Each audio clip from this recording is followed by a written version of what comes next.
Hey everyone, this is Nikita Singhal. Welcome to my YouTube channel. आज आप सभी को मैं बताऊंगी कि बायो में मैक्सिमम स्कोर कैसे करना है।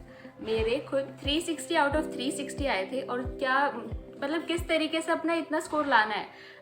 आप सभी से पहले एक क्वेश्चन पूछना चाहूँगी कि आप उन लोगों में से कितने लोग हैं जिनको सच में सिलेक्शन चाहिए नीट में। जितने भी नीट एस्पिरेंट ये वीडियो देख रहे हैं सबको यहाँ पे सिलेक्शन चाहिए ही चाहिए। तो अगर आपको सिलेक्शन चाहिए तो एक बात गार्ड मान लो कि बायो एकदम स्ट्रांग होनी चाहिए, क्योंकि मैं जानती हूँ ये बात मेरे साथ खुद हुई थी कि मैं फिज़िक्स से डरती थी, तो मैं पूरे दिन फिज़िक्स पढ़ती रहती थी और उसके चक्कर में मेरी बायो छूट गई थी। तो अगर आपको सिलेक्शन चाहिए तो बायो इतनी स्ट्रांग करनी है कि आपका टारगेट 360 होना चाहिए हर टेस्ट में।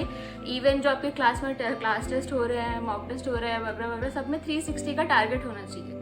तो इस सब में क्या करना है, पहले मैं अपनी कहानी बताती हूँ। मेरे साथ क्या हुआ था, जो मेरे 580 मार्क्स आए थे फर्स्ट ड्रॉप में, तो उसमें उस टाइम मेरी फिज़िक्स बहुत बहुत कमज़ोर थी। तो मेरे को डर लगता था कि क्या मतलब फिज़िक्स के चक्कर से मेरा कहीं सिलेक्शन रुक ना जाए। तो इसीलिए मोस्ट ऑफ टाइम में क्या करती थी, फिज़िक्स पढ़ती रहती थी और बायो को बहुत कम टाइम देती थी। उस टाइम हमारे सर ये बात हमेशा बोलते थे, बायो के सर थे हमारे, वो हमेशा ये बात बोलते थे कि अगर आपको सिलेक्शन चाहिए तो बायो कर लो। बट मैं नहीं मानती थी, मेरे को डर लगता था फिज़िक्स से और मैं फिज़िक्स के पीछे पड़ी रहती थी। और उस टाइम क्या हुआ, जब मेरे 580 आए थे तब मेरे 10 क्वेश्चन मेरे बायो में रॉन्ग हो गए थे, जिसके और एक क्वेश्चन मैंने छोड़ दिया था। तो जिसकी वजह से मेरे 50 मार्क्स तो रॉन्ग की वजह से कट गए और 4 मार्क्स एक छोड़ने की वजह से, तो मेरे 306 मार्क्स आए थे। मान लो अगर इसी जगह 10 नहीं, मान लो 6 क्वेश्चन भी मैं सही करती तो मेरे कितने 30 मार्क्स और बढ़ जाते, तो 580 से बढ़ के 610 हो जाते। तो 610 में मेरा सिलेक्शन पक्का पिछले साल ही हो चुका हो। तो अगर आप लोग को सिलेक्शन चाहिए तो बायो करनी है। तो इसके लिए आप लोग को क्या करना है, बायो को मतलब सबका अलग अलग टाइम होता है। मेरा फ्रेश टाइम था, मैं सुबह उठती थी तो मेरे को सबसे ज़्यादा चीज़ याद होती थी और सुबह मेरी मैक्सिमम कैपेसिटी होती थी पढ़ने की। इवन मेरी बायो फिर भी सबको मतलब लगता है कि आसान है, ये तुम बाद में भी कर सकते हैं, बट मैंने सोच लिया था नेक्स्ट टाइम जब मेरे 580 आए थे कि इस बार मुझे 360 लाने हैं बायो में। और इसके बाद मैंने हमेशा सुबह उठ के मैं हमेशा सबसे पहले बायो ही पढ़ती थी, 3-4 घंटा बायो पढ़ती थी खाली। सबने ये बात तो बोली होगी कि बायो तो सिर्फ एनसीईआरटी से करनी है, सारे यूट्यूबर्स ने बोला होगा। अब तो मान लो बायो सिर्फ एनसीईआरटी से करनी है, क्योंकि आजकल एनटी का पेपर जो है वो सिर्फ एनसीईआरटी बेस्ड होते जा रहा है।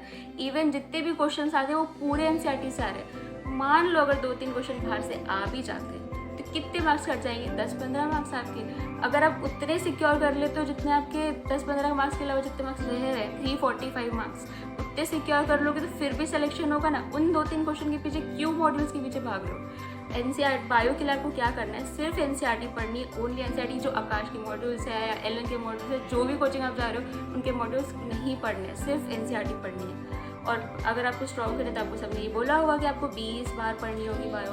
इतनी बार तो पढ़नी ही होगी कि आप काउंट भी ना कर सकें। तो इतनी बार पढ़ने के लिए बायो आपके पास का इतना टाइम रहेगा कि आप हर एक लाइन पढ़ो, नहीं रहता। तो बायो जो अगर आपको ज़्यादा मल्टीपल टाइम्स पढ़नी है तो उसके लिए आपको एक ट्रिक अपनानी होगी। आपको क्या करना है कि बायो को इतना शॉर्ट करना है, मतलब कि अब जैसे मैंने मिनिमम 20 बार पढ़ी होगी एनसीईआरटी। इवन जब लास्ट डे था मेरा नीट का, तो उस टाइम मैं ऐसे हो गई थी कि भाई मैं अब एनसीईआरटी की बुक देख भी नहीं सकती, मेरे को इतनी इरिटेशन हो गई थी, मैं बहुत बार पढ़ चुकी थी। तो आपको लगता है मैंने उसको हर लाइन बाय लाइन पढ़ा होगा हर बार, नहीं। तो फिर मैंने उसको क्या किया था, मैंने हर जो मेरी बायो की थी चैप्टर, उसके साइड में जो स्पेस रहता है उसमें मैंने हर पैराग्राफ को पढ़ती थी और जो मुझे उसमें मेन पॉइंट लगते थे उनको शॉर्ट्स में लिख लेती थी पूरी। मतलब क्योंकि आपके पास इतना टाइम तो नहीं रहेगा, अगर आप बायो एनसीईआरटी के चैप्टर्स बनाने जाओगे नोट्स में तो आपको पूरा एनसीईआरटी लिखने पड़ेगा, क्योंकि एनसीईआरटी की हर एक लाइन बहुत ज़्यादा इंपॉर्टेंट है। हर एक लाइन से क्वेश्चन बन सकता है, अनएक्सपेक्टेड बन सकता है, कहीं से भी क्वेश्चन बन सकता है, इसीलिए मल्टीपल टाइम इंपॉर्टेंट है रीड करना। तो फिर मैंने क्या किया था, मैंने उसको बहुत शॉर्ट कर लिया था, जिससे कि जब मैं नेक्स्ट टाइम पढ़ती थी, फर्स्ट टाइम में आप second time third time read करोगे आपको थोड़ा टाइम लगेगा, पर उसी टाइम थर्ड टाइम में आप थोड़े से नोट्स बना लोगे उसके साइड में, तो आपको नेक्स्ट टाइम सिर्फ आधा घंटा 15 मिनट लगेगा, या आधा घंटा या 15 मिनट मल्टीपल रीडिंग्स हो जाएंगी और टाइम आपका बहुत कम लगेगा उसमें। और आपको मतलब ऐसा नहीं है कि फिजिक्स केमिस्ट्री पे ध्यान नहीं देना है, फिजिक्स केमिस्ट्री देना है, पर बायो को बहुत इंपॉर्टेंस देनी है, बिकॉज मैक्सिमम मार्क्स खुद बायो के ही होते हैं, 360 मार्क्स होते हैं। अगर आप उस पर से मैक्सिमम स्कोर कर लेंगे तो आपका बहुत ज़्यादा चांसेस बढ़ जाएंगे सिलेक्शन के। मैंने क्या किया था, जो MCQ थे बायो के वो मैंने as compare to physics and chemistry थोड़े कम किए थे, क्योंकि मेरे को यही था कि जो थ्योरी है वो बार बार मैं मल्टीपल टाइम्स रीड कर लूँगी तो याद हो जाएंगे। ऐसा नहीं है कि आपको MCQ नहीं करने, हर चैप्टर जो है उसके आपको प्रीवियस ईयर क्वेश्चंस करने हैं सबके। जो मेरे मॉड्यूल में जो बाहर के रहते थे, जो NCERT बेस्ड क्वेश्चन नहीं रहते थे, उन पर मैं नहीं ध्यान देती थी। और सेकेंड टॉप पे मैंने कम्प्लीटली सिर्फ NCERT छुई थी, उसके अलावा मैंने बाहर एक बुक छुई भी नहीं थी, ठीक है। और जो नोट्स बनाने हैं वो कैसे बनाने हैं मैं आपको बताती हूँ। तो आपका जो स्पेस है उसमें आप पैराग्राफ पढ़ेंगे, तो उसमें क्या होगा, जो पैराग्राफ पढ़ने के बाद जो आपको इंपॉर्टेंट पॉइंट्स लगेंगे उसको एकदम शॉर्ट में लिखना है। और ये चीज़ फर्स्ट रीडिंग में नहीं करनी है। पहले आपको हर चैप्टर 2 बार या 3 बार पढ़ लेना है, उसके बाद जब आप रीड करेंगे ना तब खुद आपके माइंड में चीज़ें शॉर्ट होती जाएंगी, क्योंकि पहले टाइम में आपको नहीं पता चलता कि इसमें क्या क्या इंपॉर्टेंट है, कितना शॉर्ट इसमें हम कर सकते हैं। तो इसीलिए आपको सेकेंड टाइम या थर्ड टाइम रीडिंग में आपको उसको शॉर्ट करना है। जो साइड में स्पेस है उसमें कर सकते हैं।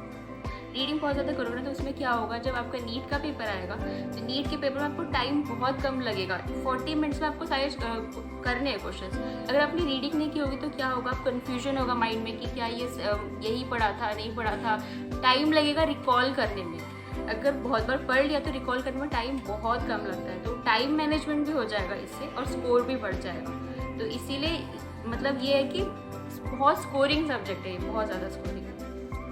तो ये आपको करना है। और फिर इसके मैंने जो नोट्स बनाए थे ना उसके मैंने कुछ चैप्टर्स के नोट्स जो आपको मेरे टेलीग्राम चैनल पे शेयर कर रखे हैं पहले से, उसको आप देख सकते हैं, आइडिया ले सकते हैं कि आपको कैसे कैसे करना है। टेलीग्राम का नाम मैं डाल दूँगी, डिस्क्रिप्शन में भी लिंक डाल दूँगी आपको, तो उसमें आप उसको फॉलो कर लेना। इसको शेयर कीजिए, जितने भी आपके दोस्त हैं वो जो नीट के प्रिपेयर करें उनको शेयर करिए। To like share and subscribe. Bye.